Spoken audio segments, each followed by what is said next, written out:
नमस्कार, स्वागत है आपका। डेली 24 भारत देख रहे हैं आप और मैं हूं आपके साथ लता। बुलेटिन की शुरुआत करेंगे बड़ी खबर के साथ। बाबा रामदेव की पतंजलि आयुर्वेद को बड़ा झटका लगा है। पतंजलि के विज्ञापन पर दिल्ली हाईकोर्ट ने रोक लगा दी है।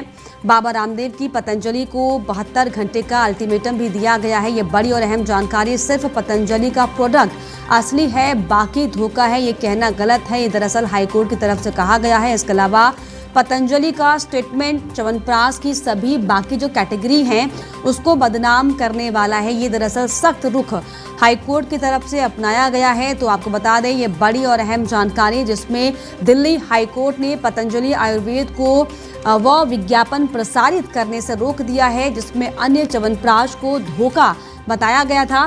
इसके अलावा अदालत ने दरअसल पतंजलि आयुर्वेद को निर्देश भी दिया कि वो 1 से 3 दिन में सभी इलेक्ट्रॉनिक, डिजिटल और प्रिंट मीडिया के इस विज्ञापन को हटाए। ये बड़ा झटका पतंजलि को लगा है क्योंकि दरअसल उनके एक ऐड को लेकर आपत्ति जताई गई है जिसमें ये कहा गया है कि सिर्फ और सिर्फ पतंजलि का ही जो च्यवनप्राश है वो दरअसल असली च्यवनप्राश है, बाकी सब धोखा है। और इसी स्टेटमेंट के बाद जो है दिल्ली हाईकोर्ट ने ये तगड़ा झटका देते हुए साफ तौर पर कह दिया कि अपने अलग अलग जिसमें जो आपके एड्स चलते हैं, विज्ञापन चलते हैं, दरअसल उन्हें हटा दिया जाए। 72 घंटे का आपको बता दें कि अल्टीमेटम भी दिया गया है और विज्ञापन के जरिए दरअसल संदेश देना कि सिर्फ पतंजलि का ही प्रोडक्ट असली है और दूसरा धोखा है, ये कहना गलत है। ये साफ शब्दों में जो है हाईकोर्ट की तरफ से कह दिया गया है। तो ये गलत है और सामान्य तौर पर च्यवनप्राश की सभी कैटेगरी को बदनाम करता है। इस पर जस्टिस तेजस करिया ने दरअसल कहा कि कोई भी शख्स अगर आयुर्वेदिक प्रोडक्ट का निर्माण कानून और उसमें दर्ज नियमों का पालन करते हुए करता है तो उसके प्रोडक्ट्स को भ्रामक बताकर बदनाम नहीं किया जा सकेगा जब कानून उसे अच्छी और स्वीकार्य आयुर्वेदिक औषधि मानता है। तो ये बड़ी और अहम जानकारी जिसमें बाबा रामदेव कि पतंजलि को बड़ा झटका लगा है। सिर्फ पतंजलि का प्रोडक्ट असली है, ये कहना गलत होगा। ये दरअसल दिल्ली हाईकोर्ट की तरफ से सख्त लहजे में कहा गया है।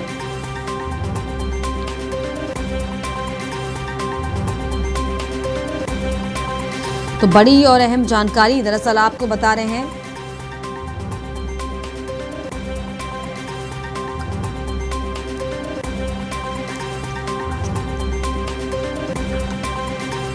तो बड़ी और अहम जानकारी जिसमें पतंजलि का स्टेटमेंट जो है साफ तौर पर गलत है, ये हाईकोर्ट की तरफ से कहा गया और इस पर आपत्ति जताई गई है जिसमें ये साफ तौर पर कहा गया है कि सिर्फ और सिर्फ जो है पतंजलि का च्यवनप्राश ही असली प्रोडक्ट है, बाकी सब जो है गलत है, धोखा है।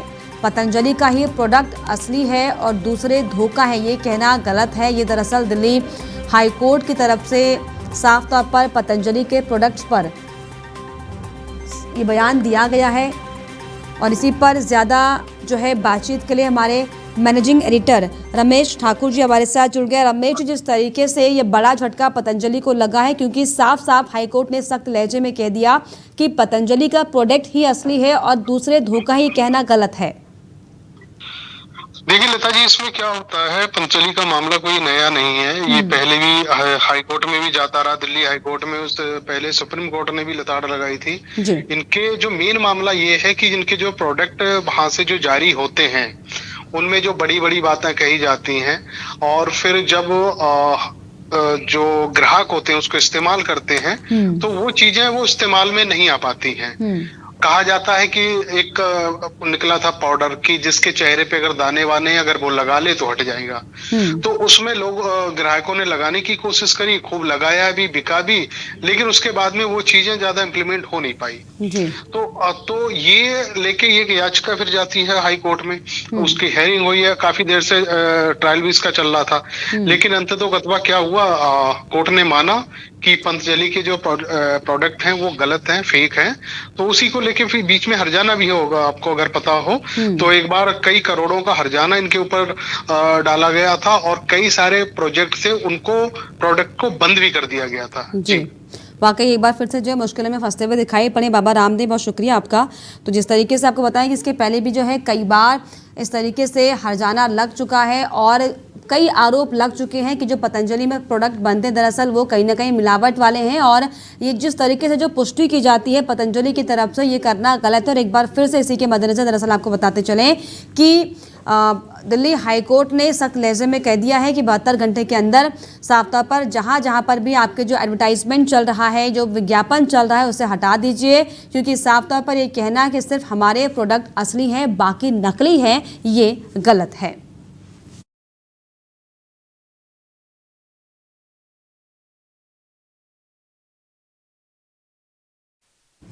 इराक में हुए संसदीय चुनाव सख्त सुरक्षा और शिया नेता मुक्ता अल सद्र के सादरिश मूवमेंट के बहिष्कार से जो है फीके रहे। 32 मिलियन योग्य मतदाताओं में से सिर्फ 21.4 मिलियन ने वोटर कार्ड बनाए और 55% मतदान जो है इस दौरान दर्ज किया गया। कुल मिलाकर मतदान में क्षेत्रीय तनाव और जनता की राजनीतिक उदासीनता जो है साफ झलकती हुई दिखाई पड़ी है। इराक में मंगलवार को संसदीय चुनाव हुए जो कि कड़ी सुरक्षा और एक बड़े राजनीतिक गुट के बहिष्कार से प्रभावित रहे। मतदान के दौरान हिंसा की सिर्फ एक बड़ी घटना सामने आई है, जो कि उत्तरी शहर की कुक में 2 दलों के समर्थकों के बीच झड़प में 2 पुलिसकर्मी मारे गए हैं।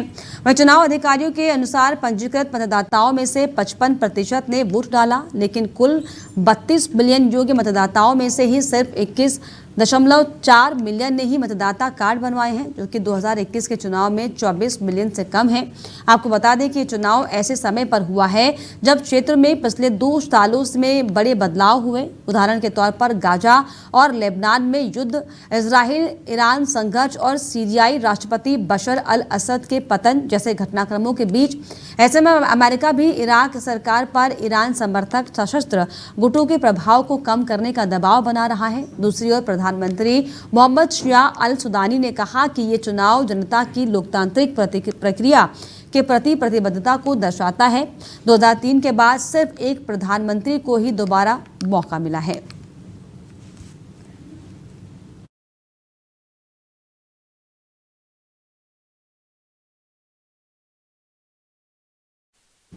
वहीं सोपोर पुलिस ने आज एक बड़े समन्वित अभियान में पुलिस जिला सोपोर में कई जगहों पर तलाशी अभियान चलाया, जिसमें गैरकानूनी गतिविधियां रोकथाम अधिनियम यूपी के तहत जो है प्रतिबंधित संगठन जमात ए इस्लामी से जुड़े व्यक्तियों और परिसरों को निशाना बनाया गया। ये कार्रवाई आतंक और अलगाववादी तंत्र को ध्वस्त करने की निरंतर मुहिम का हिस्सा है। पुलिस जिला सोपोर में पुलिस और अन्य सुरक्षा बलों ने संयुक्त रूप से सोपोर, जैंगियर और राफियाबाद इलाकों में लगभग 25 से ज्यादा स्थानों पर तलाशी भी ली। इसके अलावा तलाशी अभियान चलाया गया। पुलिस के अनुसार ये कार्रवाई विश्वसनीय खुफिया इनपुट के आधार पर की गई थी, जिसमें प्रतिबंधित संगठन से जुड़े कुछ तत्वों के अलग अलग नामों से फिर से सक्रिय करने की जानकारी मिली थी।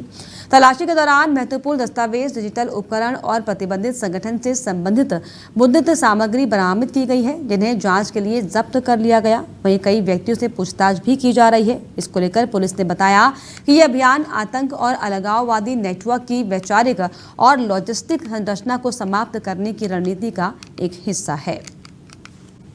आगे बढ़ेंगे। बड़ी जानकारी, महाराष्ट्र एटीएस की बड़ी कार्रवाई सामने आई है, जिसमें पुणे से पकड़े गए अल कायदा के आतंकी से पूछताछ हो सकती है। ये बड़ी और अहम जानकारी।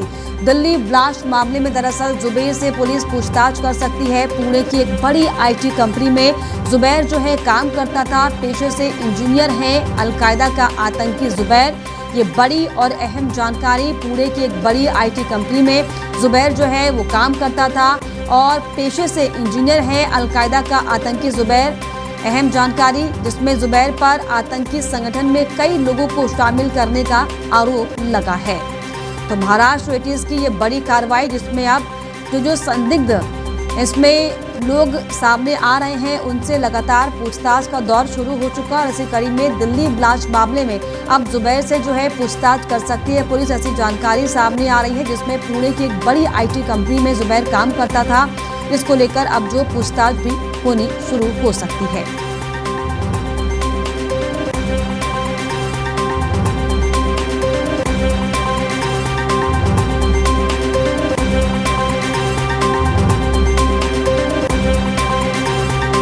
आगे बढ़ेंगे एक और बड़ी जानकारी लखनऊ से, जहां पर आतंकी की गर्लफ्रेंड शाहीन शाहिद पर जो है बड़ा खुलासा हुआ है। कानपुर के जीएसवीएम कॉलेज में प्रवक्ता रही है शाहीन, 7 साल से प्रवक्ता थी शाहीन। ये बड़ी और अहम जानकारी आतंकी की गर्लफ्रेंड शाहीन शाहिद पर आपको बता दें कि ये बड़ा और अहम खुलासा, जिसमें कानपुर के जीएसवीएम कॉलेज में शाहीन जो है प्रवक्ता रही है, ये बात सामने आई है। 7 साल से प्रवक्ता थी शाहीन, 2013 से बिना सूचना के गायब थी। 2021 में सेवा से बर्खास्त की गई थी शाहीन शाहिद। और इसके अलावा एड्रेस में जो है डॉक्टर परवेज सैयद का जो है नाम दर्ज करा रखा था। प्रयागराज से एमबीबीएस और एमडी की पढ़ाई जो है शाहीन ने की थी। तो ये बड़ी और अहम जानकारी आपको बता दें कि 2015 में शाहीन और हयात जफर का जो है तलाक हुआ था। तो दिल्ली ब्लास्ट के बाद जो है एक के बाद एक कई बड़े खुलासे साफ तौर पर सामने आ रहे हैं, और इसी कड़ी में अब जो ये बड़ा खुलासा, जो कि मेन मास्टरमाइंड इस पूरे दिल्ली आतंकी हमले का था, उसकी गर्लफ्रेंड को लेकर दरअसल ये बड़ा खुलासा हुआ, जिसमें शाहीन शाहिद जो है लंबे समय से लोगों को जो है ब्रेन वॉश करने का हालांकि काम कर रही थी। एड्रेस डॉक्टर परवेज सैयद का नाम जो है दर्ज करा रखा था, और प्रयागराज से एमबीबीएस और एमडी की पढ़ाई की थी। ये बड़ी और अहम जानकारी, जिसमें 2015 में शाहीन और हयात जफर का तलाक हुआ था, जिसके बाद जो है शाहीन जो है दिल्ली के मास्टरमाइंड आतंकी हमले की मास्टरमाइंड के साथ जुड़ी, और प्लानिंग जो है लंबे समय से चल रही थी। कानपुर के जीएसवीएम कॉलेज में पढ़ाती थी, 7 साल से प्रवक्ता थी शाहीन, और 2013 से जो है बिना सूचना के वो गायब हो गई थी।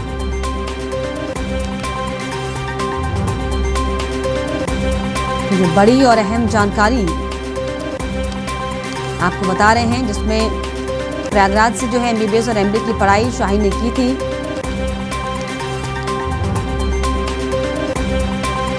आतंकी की गर्लफ्रेंड शाहीन शाहिद पर ये बड़े खुलासे, जिसको लेकर अब जो है जांच का दायरा और ज्यादा बढ़ता हुआ दिखाई पड़ रहा है।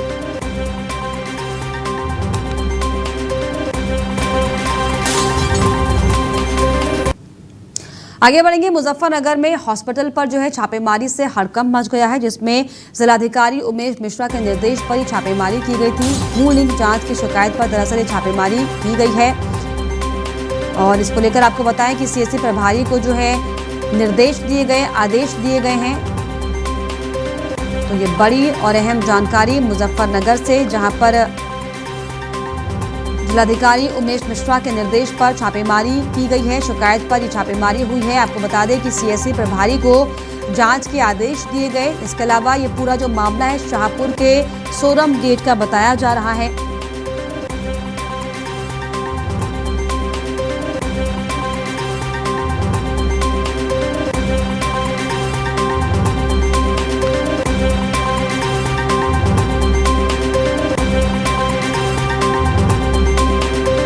शाहपुर के सोरम गेट का ये पूरा मामला, जहां पर भ्रूण जांच को लेकर सख्ताई दिखाते हुए जो है हॉस्पिटल पर छापेमारी की गई, जिससे इलाके में हड़कंप मच गया। मुजफ्फरनगर हॉस्पिटल पर जो है छापेमारी से हड़कंप मचा हुआ है, जिसको देखते हुए दरअसल आपको बता दें कि आसपास के जो लोग हैं लगातार जिस तरीके से भ्रूण जांच को लेकर मोटी मोटी रकम लेकर जिस तरीके से जांच कराई जाती है, इसके खिलाफ साफ तौर पर जो है भ्रूण लिंग जांच की शिकायत पर ये छापेमारी हुई है, और सीएचसी प्रभारी ने जिसके बाद जो है जांच के आदेश दिए। और पूरा मामला शाहपुर के सोरम गेट का बताया जा रहा है।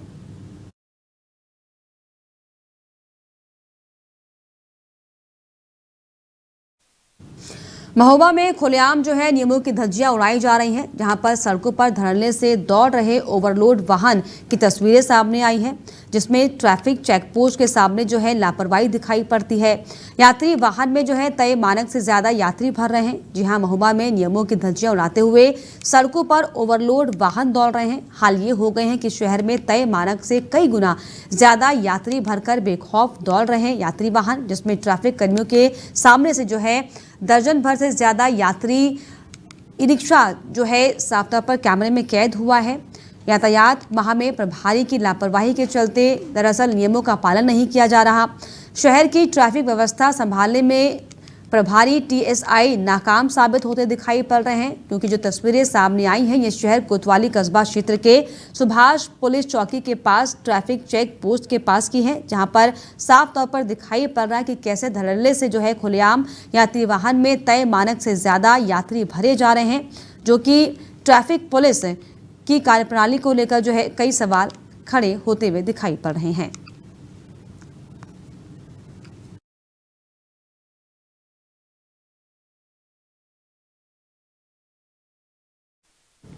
महोबा में एसआईआर को लेकर जिले के वोटरों में उत्साह दिखाई पड़ रहा है। मतदाता बढ़ चढ़कर जो है बीएलओ का सहयोग कर रहे हैं।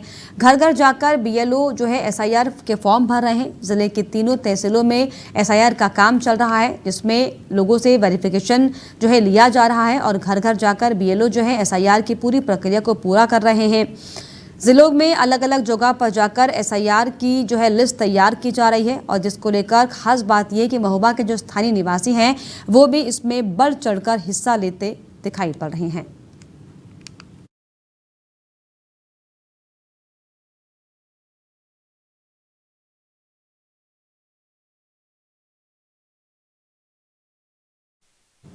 नवासी वर्षीय अभिनेता धर्मेंद्र के अस्पताल से डिस्चार्ज होने के बाद से ही उनके फैंस ने राहत की सांस ली है।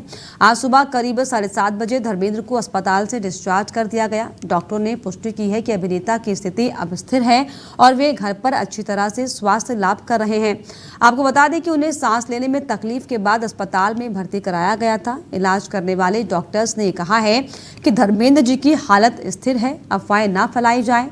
बॉलीवुड के दिग्गज अभिनेता धर्मेंद्र को हाल ही में सांस लेने में तकलीफ होने के बाद मुंबई के ब्रीच कैंडी अस्पताल में भर्ती कराया गया था। इस दौरान उनके परिवार के सदस्य हेमा मालिनी, सनी देओल और बॉबी देओल लगातार उनके साथ मौजूद रहे। वहीं सलमान खान, शाहरुख खान, गोविंदा और आमिर खान अपनी प्रेमिका गौरी स्प्रेड के साथ जो अस्पताल पहुंचकर उनका हालचाल लेने वालों में शामिल रहे।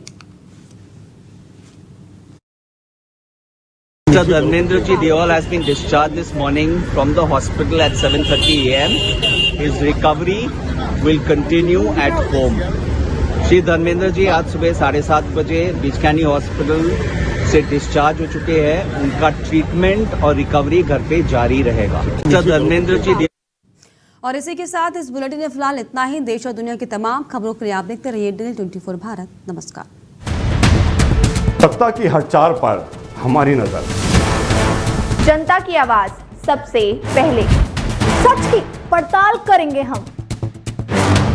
क्या छपा क्या छिपा, राजनीति के खेल का पर्दाफाश, जहां राजनीति को परखा जाता है जनता की कसौटी। राष्ट्रहित है हमारी प्राथमिकता, जहां बॉलीवुड की चमक भी सच्चाई से टकराती है। DL 24 भारत पर।